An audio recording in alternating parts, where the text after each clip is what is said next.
আসসালামু আলাইকুম everyone, welcome back to my channel. কেমন আছেন সবাই? আশা করি আল্লাহর রহমতে সবাই অনেক বেশি ভালো আছেন। আমরা আলহামদুলিল্লাহ ভালো আছি। চলে এসেছি নতুন আরেকটি ব্লগ নিয়ে। আমার আজকের ব্লগটি আমি শুরু করে দিলাম বাহির থেকে। শুরুতেই হচ্ছে আমাদের গ্রামের কিছু সৌন্দর্য আপনাদের সাথে শেয়ার করব, যদিও এগুলো হচ্ছে আগে শেয়ার করেছি। এরপরে দেখা যায় এই সৌন্দর্যগুলো আসলে দেখলে যতবার দেখি ততবারই দেখা যায় ভালো লাগে। তো এই তো এগুলো হচ্ছে আপনাদের সাথে এখন শেয়ার করলাম। এরপর হচ্ছে একটু বাহিরে যাব, বাহিরে আজকের ওয়েদারটা কেমন সেগুলো একটু শেয়ার করব। আশা করি সবাই স্কিপ না করে সম্পূর্ণ ভিডিওটা এনজয় করবেন।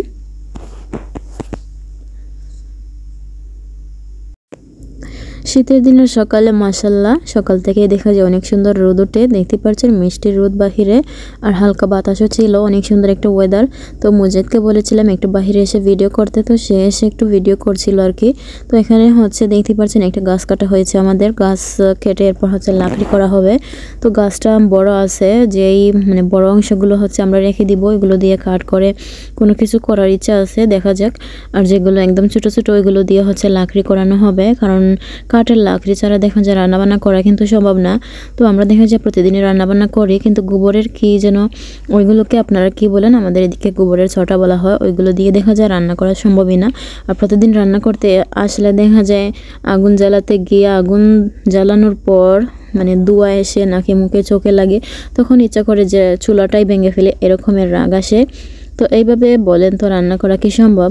তো এখন ফাইনালি আর দুঃখ কষ্ট সহ্য না করতে পেরে হচ্ছে ফাইনালি গাছটা কাটা হলো। তো যে জায়গা থেকে হচ্ছে গাছটা কাটা হয়েছে কষ্টই লাগছে, দেখা যায় অনেক দিন গাছটা ছিল, বড় হয়েছে।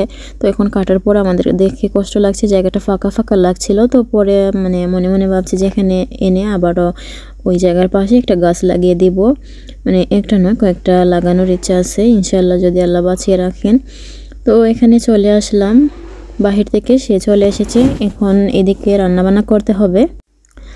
তো এখানে হচ্ছে অনেকগুলো ধনিয়া পাতা বের করে নিয়েছি, ধনিয়া পাতাগুলো দেখা যায় একটু কেমন হয়ে যাচ্ছিল। তো এগুলো টাটকা থাকতেই দেখা যায় বেছে টেচে ধুয়ে পরিষ্কার করে এরপর কুচি করে কেটে রেখে দিব ফ্রিজে। তো এখানে অনেকগুলো আছে, আমাদের বেশ কিছুদিন চলে যাবে। আর এই তো বাজারে দেখা যায় দাম কম, কিন্তু সব কিছুরই দেখা যায় দাম আছে। তো এদিকে কিছু আনা হয়েছিল লাল শাকগুলো এখন বেছে নিয়েছি, শাকগুলো বেছে নিয়ে এরপর হচ্ছে ধুয়ে নিব। আজ রান্না করব লাল শাক, আর হচ্ছে রান্না করব মাংস, আর একটা মাছ রান্না করব। তো এখানে শীতের রান্নাবান্না, আর হঠাৎ করে দেখা যায় আমাদের ঘরে শীতের মেহমানও চলে এসেছেন। তো এই শীতের মেহমানদের জন্য শীতের রান্নাবান্না তো করতেই হবে, তাই না? বাজারে শীতের সবজি বের হয়েছে প্রচুর, দেখলেই মনে হয় যে এগুলো কাঁচা খাওয়া যাবে। তো সেই সবজিগুলো আনা হয়েছে আমাদের ঘরে। তো সবজিগুলো না হয় অন্য একদিন শেয়ার করব। এখানে দেখতে পাচ্ছেন চা বানানো হয়েছিল সকালবেলা নাস্তা খেয়ে, এরপর হচ্ছে চাটা খেয়ে নিয়েছি। এখানে চলে আসলাম এখন রান্না করতে। আর এদিকে বরবটি আমার আম্মু কেটে দিচ্ছিলেন, বরবটিগুলো ছিল খুবই ফ্রেশ। তো এখানে মেহমানদের জন্য রান্না করব, যেহেতু একটু বাড়িয়ে রান্না করতে হবে। এখানে বরবটি এখন কেটে নিচ্ছিলেন, বরবটি চিংড়ি মাছ দিয়ে রান্না করব। আর বরবটিগুলো দেখতে যেমন ফ্রেশ ছিল, রান্না করার পর এত মজা হয়েছে। আর দেখা যায় সিদ্ধ হয়ে গিয়েছিল খুব তাড়াতাড়ি, আর মনে হচ্ছে যে গলে যাবে, এরকমের একটা আর কি শীতের সবজি অন্যরকম মজা, তাই না? তো এদিকে রান্নাবান্না হচ্ছে, এর ফাঁকে একটু বাহিরেও এসেছিল পিছন দিকে ভিডিও করার জন্য। তো পিছনের ভিউটা কিন্তু মাশাআল্লাহ অনেক সুন্দর, আর এই ভিউটা দেখার জন্য হচ্ছে 1 বছর অপেক্ষা করতে হয়। আর এই তো এই ভিউটা হচ্ছে আরও কিছুদিন থাকবে, এরপর দেখা যায় এখানে ধান চাষ করা হয়ে গেলে আর দেখা যাবে না। তো ধান চাষ করা হলে অন্যরকম সৌন্দর্য হয়ে যায়। এদিকে আবারও চলে আসলাম, দেখতে পাচ্ছেন লাল শাক বসানো হয়েছিল। তো লাল শাক রান্না করা হয়ে গিয়েছে, এখন নামিয়ে নিলাম। এদিকে আমি বলছি যে আমি এই বরবটির তরকারিটা বসিয়ে দেই। তো আবারও কড়াই বসিয়ে এখানে রসুন দিয়ে দিলাম একদম অল্প, তারপর পেঁয়াজ দিয়ে দিছি। তারপর এখানে দেখতে পাচ্ছেন রসুন আর পেঁয়াজ কিন্তু আমার ভাজা হয়ে গিয়েছে। আমি এখন দিয়ে দিব গুঁড়া মশলা, মরিচ, হলুদ, ধনিয়া, লবণ স্বাদ অনুযায়ী। আর এক পাশে হচ্ছে ভাতও বসিয়ে দিয়েছি, এক পাশে ভাত রান্না করা হবে আস্তে আস্তে। মশলা কষানো শেষে দিয়ে দিলাম ছোট ছোট চিংড়ি মাছ দিয়ে দেখা যায় বরবটি রান্না করলে কিন্তু মজা লাগে, তাই না? তো ছোটো ছোটো চিংড়ি মাছ দিয়ে এখন বরবটি রান্না করব। চিংড়ি মাছগুলোকে কষিয়ে নিয়েছি, তারপর আবার একটু পানি দিয়ে দিলাম। পানি দিয়ে এখন দিয়ে দিলাম ধুয়ে রাখা বরবটি দিয়ে আবারও একটু পানি দিয়ে দিব, যাতে করে সবজিটা সিদ্ধ হয়ে যায় সবজিগুলো। তো ডেকে দিয়ে দিলাম। এই পাশে ভাত রান্না করা হয়ে গেছে, এখন আবারও আরেকটা তরকারি রান্না করতে হবে। তো এই তরকারিটা আমার বোন বসিয়ে দিয়েছিল মরিয়ম। তো এখানে গোটা গরম মশলা দিয়েছে আর পেঁয়াজ রসুন আদা এগুলো ভেজে নিচ্ছিল। আর এই পাশে দেখতে পাচ্ছেন আমি তো ভাবতেই পারি না, মানে 5 মিনিটে যেগুলো সিদ্ধ হয়ে যাবে, এতটাই ফ্রেশ ছিল। দেখে তো মনে হচ্ছে অনেক বেশি মজা হবে, আসলেই মজা হয়েছিল। তো আমি নাড়াচাড়া করার পর আবার একটু পানি দিয়েছিলাম ঝোলের জন্য, আর এখানে কাঁচামরিচও দিয়েছি। একটু পর হচ্ছে এখানে ধনিয়া পাতা দিয়ে নামিয়ে নিব। আর এদিকে মাংসের তরকারিতে একটু মশলাপাতি দেওয়া হচ্ছিল, মরিচ, হলুদ, ধনিয়া, লবণ স্বাদ অনুযায়ী, তারপর 5 ফোড়ন, আর এখানে ধনিয়া পাতা দিয়ে দিলাম। তো একদম শেষে হচ্ছে আমি ঢাকনা খুলে যে দিয়েছিলাম, আর হচ্ছে আমি ডেকে দিইনি, কারণ এই সবজির কালারটা যেমন ছিল তেমনই কিন্তু রয়েছে দেখতে। তো একদম শেষে ঢাকনাটা খুলেই রান্না করলে দেখা যায় এই রকমের কালারটা থাকে। দেখতেই পাচ্ছেন কত সুন্দর কালার হয়েছে। ছোট ছোট চিংড়ি মাছ দিয়ে রান্না করলাম। আর এখানে লাল শাক ভাজি হয়েছে।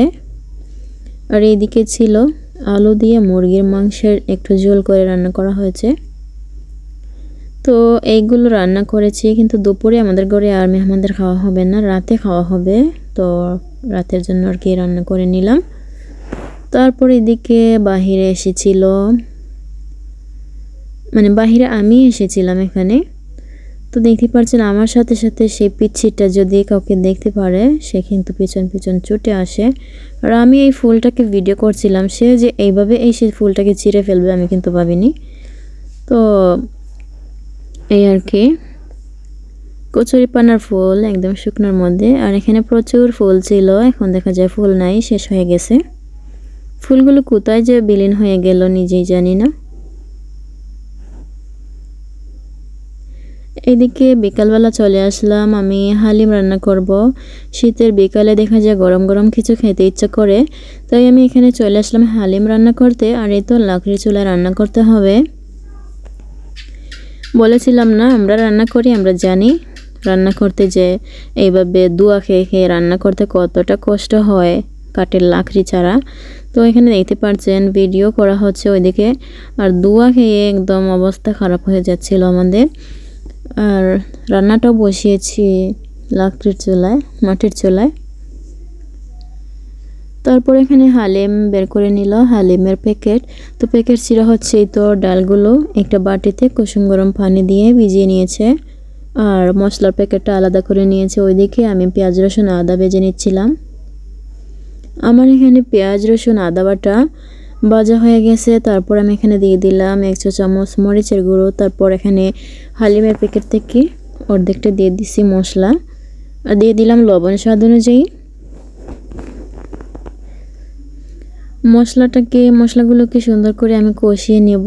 আর পেঁয়াজের কালারটা হচ্ছে একটু লাল, মনে হচ্ছে যে পুড়ে গেছে, কিন্তু পেঁয়াজ পুড়ে যায়নি, কালারটা এমন ছিল যার জন্য মনে হচ্ছে যে পুড়ে গেছে। আর এই তো কিছু মুরগির মাংস নিয়ে নিলাম, মুরগির মাংস দিয়ে আমি রান্না করব হালিম। মাংস কষানোর পর ভাবছিলাম এগুলো উঠিয়ে নিব, কিন্তু আমার মনে নেই যে ডাল ভেজে রেখেছিলাম পানি দিয়ে, আমি ছেড়ে দিয়েছি। পরে ভাবলাম যাই হোক এইভাবেই রান্না করে নেই। আর এই তো আস্তে আস্তে কিন্তু হালিমটা রান্না হয়ে যাচ্ছিল, রান্না হয়েও গেছে। এখন হচ্ছে ডালিমের মধ্যে একটু ফোড়ন দিতে হবে, আর এইভাবে একদম শেষে ফোড়ন দিলে দেখা যায় হালিমটা খেতে কিন্তু একটু বেশি টেস্টি হয়। আর এই তো দিয়ে দিয়েছিলাম আমি আবারও কিছু হালিমের মশলা। এখন হচ্ছে হালিমের যে মশলা দেওয়ার কারণে কালারটাও সুন্দর থাকবে। আর এইদিকে পেঁয়াজ কুচি আর হচ্ছে কিছু শুকনো মরিচ ভেজে নিচ্ছিলাম। আমার ভাজা হয়ে গেছে, আমি এখন দিয়ে দিলাম হালিমের মধ্যে ঢেলে। অনেক সুন্দর একটা স্মেল বের হয়েছে। এখন নাড়াচাড়া করে আমি মিশিয়ে নেব। দেখতে পাচ্ছেন আমার অল্প সময়ে হালিম রান্না করা হয়ে গেছে। তো হালিম ডেকোরেশন করে খাওয়ার জন্য এখানে যা যা নিয়েছি, শসা কুচি, তারপর কাঁচামরিচ কুচি, ধনিয়া পাতা কুচি, পেঁয়াজের বেরেস্তা আগে করা ছিল এগুলো নিয়েছি, আর এখানে সামান্য কিছু আদা কুচি নিয়েছি। নিয়েছি এখানে লেবুর স্লাইস, তারপর হচ্ছে বাটিতে সবার জন্য বেড়ে নিচ্ছিলাম। আর এই তো তার আগে কড়াইটাকে হচ্ছে টেবিলে এনে রেখেছি। তো যেই বাটিগুলোতে খাবো একেবারে হচ্ছে আজ বাটিতেই বেড়ে নিব। আর গ্রানে মানে মনে হচ্ছে কখন যে খাবো। গরম গরম হালিম খাওয়ার মজাটাই কিন্তু আলাদা। শীতের দিনের বিকালে বিশেষ করে অনেক বেশি মজা লাগবে। সো আপনারাও হচ্ছে ট্রাই করবেন। এখানে শসা কুচি, আদা কুচি, তারপর কাঁচামরিচ, বেরেস্তা সব কিছু দিয়ে আমি একটু সবাইকে সাজিয়ে দিচ্ছিলাম। আশা করি আমার আজকের ভিডিওটা ভালো লেগেছে। যদি ভালো লেগে যায় তাহলে প্লিজ একটা লাইক দিয়ে দিবেন। যারা চ্যানেলে নতুন আছেন এখনও চ্যানেলটিকে সাবস্ক্রাইব করেননি প্লিজ করবেন। যারা অলরেডি করেছেন সাবস্ক্রাইব তাদেরকে জানাই অসংখ্য ধন্যবাদ। ফাইনালি দেখতে পাচ্ছেন আমার হয়ে গেছে সবাইকে দেওয়া। এখন আমার জন্যই তো আমি নিয়ে নিয়েছি। তো এখানে এখন সুন্দর করে খেয়ে নিচ্ছিলাম। আলহামদুলিল্লাহ অনেক টেস্ট হয়েছে। একটু লেবুর রস এইভাবে দিয়ে খেলে সেই মজা লাগে। আলহামদুলিল্লাহ। আর এই তো হালিম খেতে খেতে আজকের ভিডিওটা এখানে শেষ করব। আল্লাহ হাফেজ। আসসালামু আলাইকুম।